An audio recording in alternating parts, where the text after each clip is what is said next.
2024 में अब तक 74 आईपीओ आ चुके हैं। इन 74 आईपीओ में 47 में लिस्टिंग गेन मिला है और 25 में लॉस हुआ है। तो क्या हम इसी रेशियो को आगे उम्मीद की रूप में रखें? आने वाले आईपीओ क्या हमें लिस्टिंग गेन देंगे? एनटीपीसी का आईपीओ अप्लाई करें या ना करें? कितना लिस्टिंग गेन मिल सकता है? शेयर होल्डर कैटेगरी के लिए क्या रूल्स हैं? इन सभी बातों को आज हम इस वीडियो में कवर करेंगे। साथियों नमस्कार, आप देख रहे हैं स्टॉक प्रॉफिट इंडिया। आप चैनल में पहली बार आए हैं तो सब्सक्राइब जरूर करें। आज के इस वीडियो में हम कवर करेंगे एनटीपीसी ग्रीन आईपीओ। सबसे पहले देखते हैं साइज। आईपीओ का साइज आया है 10,000 करोड़ रुपए का और ये पूरा का पूरा फ्रेश इश्यू के रूप में आया है। तो ये अच्छी बात है इस आईपीओ के लिए और अच्छी बात है इन्वेस्टर के लिए, क्योंकि जो सारा पैसा है वो कंपनी अपने कैपेक्स में या अपनी बोरिंग को कम करने के लिए यूज करेगी। तो यानी ये हम कह सकते हैं कि ये सारा पैसा कंपनी के मद में जाएगा। तो सबसे पहले बात करते हैं प्राइस बैंड की। प्राइस बैंड तय किया गया है 102 से 108 का। लॉट साइज होगा 138 शेयर का। आईपीओ ओपन होगा 19 नवंबर को, क्लोज होगा 22 नवंबर को। अलॉटमेंट होगा 25 नवंबर को। रिफंड होगा आपका पैसा 26 नवंबर को। लिस्टिंग होगी 27 नवंबर को। क्यूआईबी कोटे के लिए 75%, रिटेलर के लिए 10% और एनआईआई के लिए 15% यहाँ पे कोटा तय किया गया है। जो आपको पैसे लगेंगे अप्लाई करने के लिए वो 14,904 रुपए आपको यहाँ पे ब्लॉक करवाने होंगे। शेयर होल्डिंग देखें तो कंपनी का 100% शेयर प्रमोटर के पास है और कंपनी पीएसयू कंपनी है, यानी सरकारी कंपनी है। एनटीपीसी की एक सब्सिडरी है एनटीपीसी ग्रीन एनर्जी, और जिसके लिए आईपीओ लाए हैं वो इसकी भी सब्सिडरी कंपनी है एनटीपीसी रिन्यूएबल एनर्जी। तो ये सारा पैसा एनटीपीसी रिन्यूएबल एनर्जी के लिए जाएगा, जो सोलर और विंड पावर के रूप में काम करती है।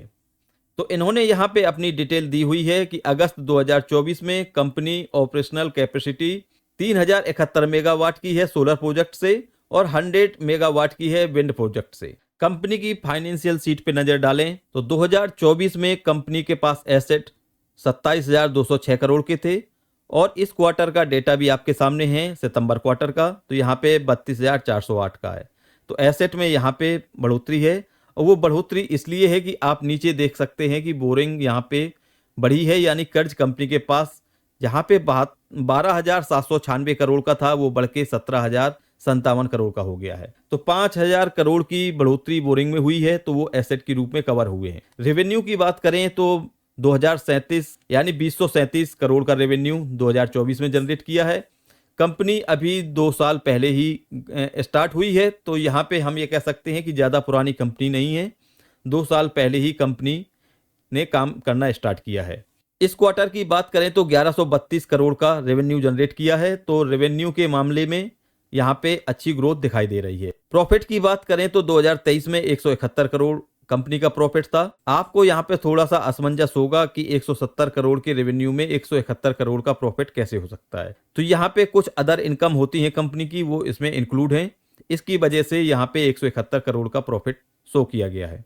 2024 में कंपनी का प्रॉफिट 344 करोड़ का होता है। तो यहाँ पे आप देख सकते हैं कि एक अच्छा खासा गेन दिखाई दे रहा है। इस क्वार्टर में बात करें तो 175 करोड़ का ऑलरेडी प्रॉफिट शो किया है।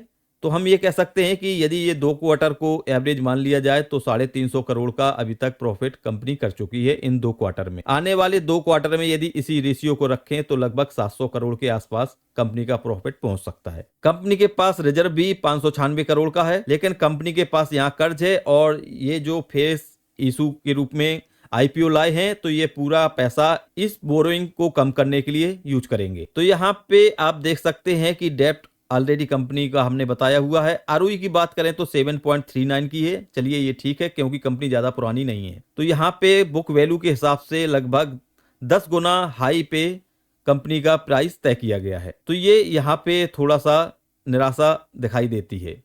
मार्जिन की बात करें तो 16% का मार्जिन है, तो मार्जिन यहाँ पे कंपनी का अच्छा है। ईपीएस की बात करें तो कंपनी का ईपीएस कम है, जिसकी वजह से पी बहुत हाई है और यहाँ पे 260 की पी पे ये आईपीओ आया है, जो कि हमारी नज़र में एक ओवर वैल्यू दिखाई दे रहा है। हम इसको कंपेयर करेंगे और अन्य कंपनियों के साथ, देखते हैं कि वहाँ पे क्या चीज़ दिखाई देती है।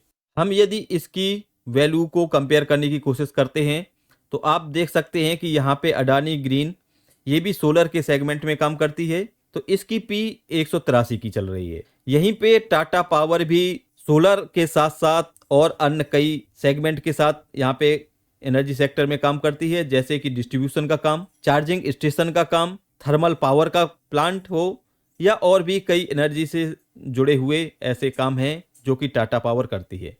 और यहीं पे हम बात करें एनटीपीसी ग्रीन की, तो एनटीपीसी ग्रीन के पास केवल 2 सेगमेंट हैं। पहला सेगमेंट सोलर का, दूसरा सेगमेंट विंड का। तो हम ये कह सकते हैं कि टाटा पावर की पी यहाँ पे आप देख सकते हैं 34 की है और एनटीपीसी ग्रीन की पी 264 की है। तो यहाँ पे एक बहुत बड़ा अंतर है एनटीपीसी ग्रीन के लिए। यदि हम फिर भी केवल सोलर में जो काम करने वाली कंपनी है उनसे कंपेयर करें तो अडानी ग्रीन की अपेक्षा यहाँ पे एनटीपीसी ग्रीन का काफ़ी हाई वैल्यू है। तो हम वैल्यू के मामले में ये कह सकते हैं कि यहाँ पे इन्वेस्टर के लिए कंपनी ने कुछ नहीं छोड़ा है, सब कुछ प्राइस इन कर दिया है।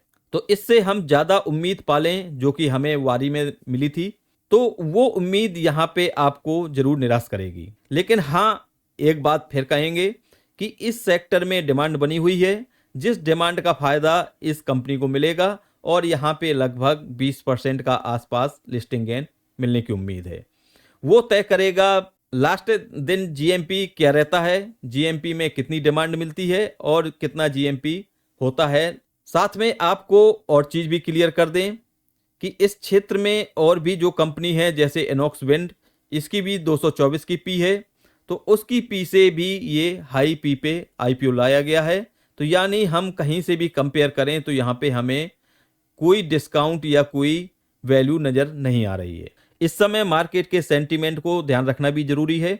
अभी तक जो आईपीओ आए थे वो एक अच्छे माहौल में आए थे जहां की मार्केट पॉजिटिविटी शो कर रहा था, लेकिन मार्केट में इस समय नेगेटिविटी है, तो उसका कहीं ना कहीं आईपीओ में इम्पैक्ट जरूर दिखाई देगा। अब आपको बताते हैं यदि आप एनटीपीसी के शेयर होल्डर हैं तो आपके लिए क्या रूल्स होंगे और आप किस प्रकार से अप्लाई कर सकते हैं। तो सबसे पहले आपको ये जानना जरूरी है कि आपके डीमैट अकाउंट में यदि 11 नवंबर तक एनटीपीसी का शेयर था तभी आप शेयर होल्डिंग कैटेगरी में अप्लाई कर सकते हैं। यदि 11 नवंबर के बाद आप एनटीपीसी का शेयर परचेज करते हैं तो वहां पे आप इस कैटेगरी से आउट हो जाएंगे। यदि आपके पास एनटीपीसी का शेयर था और आप 11 तारीख को बेच देते हैं तब भी आप इस कैटेगरी में अप्लाई नहीं कर पाएंगे। एनटीपीसी का शेयर है वो दोनों कैटेगरी में अप्लाई कर सकते हैं, शेयर होल्डिंग कैटेगरी में भी और रिटेल कैटेगरी में। उसके लिए आपको अलग अलग अप्लाई करना होगा, आप एक साथ अप्लाई नहीं करेंगे। उसका तरीका भी हम आपको बताते हैं कि सबसे पहले आपको रिटेल कैटेगरी में अप्लाई करना है। वहां पे कैटेगरी जब आईपीओ खुलेगा तो आपको कैटेगरी मिलेंगी, उस कैटेगरी में आप रिटेल सेलेक्ट करेंगे और वो अप्लाई करने के बाद आप उसका जो भी वैल्यू है यूपीआई के थ्रू उसको आप सबमिट करेंगे। उसके बाद आप दोबारा फिर अप्लाई सेक्शन में जाएंगे और शेयर होल्डिंग कैटेगरी को चूज करेंगे, फिर उसकी पेमेंट आप अलग से करेंगे। यानी दोनों आपको अलग अलग करना है। तो ये था हमारा एनटीपीसी ग्रीन एनर्जी के लिए रिव्यू। आप और यदि कोई डाउट है इस आईपीओ के लिए या और कुछ जानना चाहते हैं तो आप कमेंट करें, हम उसको दूर करने की कोशिश जरूर करेंगे। तो मिलते हैं नेक्स्ट वीडियो में न्यू इन्फॉर्मेशन के साथ। तब तक के लिए बाय बाय, टेक केयर।